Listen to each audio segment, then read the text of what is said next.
the egret somewhere back in there when we first came up. And you had these cypress trees. Trees take many years to get to the height that they're at. And they've seen a lot of things. And they got a lot of wisdom. And the stories they could tell if you just listen. And there's going to be other areas like this. So whenever we have the opportunity to stop, listen to what they got to say. For us, the cypress tree, our people, the very old cypress.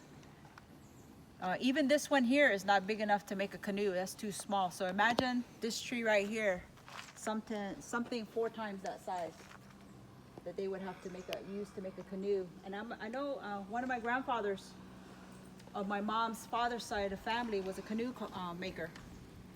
And I used to ask him, I said, because back then you didn't have cars, you didn't have cranes, you didn't have tow trucks, and you didn't have all this equipment. I said, how do you, because they carved the canoe in the dry season, at the dry time, like it's so heavy, how did everybody pick it up and take it back to the camp? I was little, so I was asking these questions, trying to figure out how they did all this.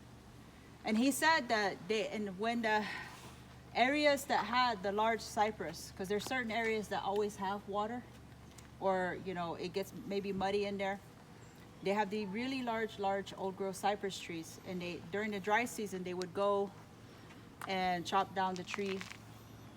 It depends on how big they needed it to be. I think they gotta let people through, or is that all us? That's all us.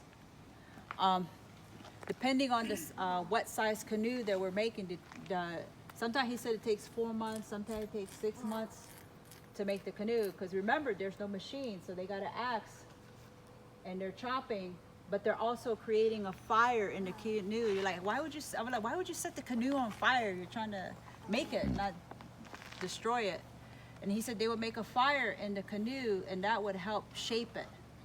And as it burnt, they would use the mud and pack it. When it burnt far enough that they wanted, they would pack it and then chip out the areas that were burnt to help get that shape.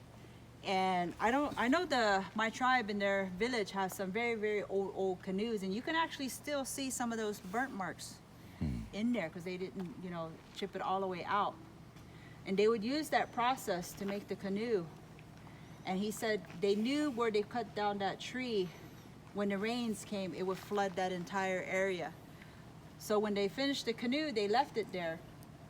And then when the rains came and filled up that area with water, they would have somebody pull them out in a canoe, so they could pull that canoe back to the camp. Very smart.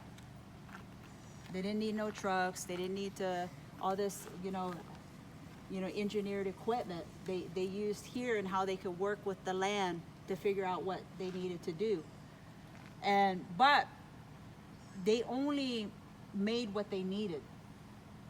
Back in that time, it wasn't an enterprise. Oh, if I make 3 canoes, I'm going to get 5 deer pelts. It wasn't like that. And people helped each other out to make these canoes, because that's their mode of travel, their transportation in the Everglades. But the reason I stop here too, it's important to note, there's certain areas when you see the types of trees to know if that area has water all year round with the vegetation. I'm not a biologist, but I understand there's a biologist here, and but a Kansas biologist. So I don't know about a big cypress biologist here. But anyways, looking at the plants in a system will tell you if that area always has water, and also if it gets deep water, because there's certain plants that need deep water, that are hardy in deep water, that whether it fluctuates, it's going to survive. And there's plants that if it gets too much water, it's going to die.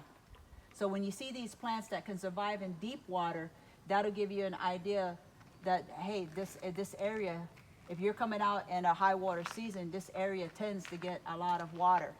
And also there's areas out here that the mud will suck you down like quicksand. So the people knew those type of areas and to avoid them. And some people found those areas by chance.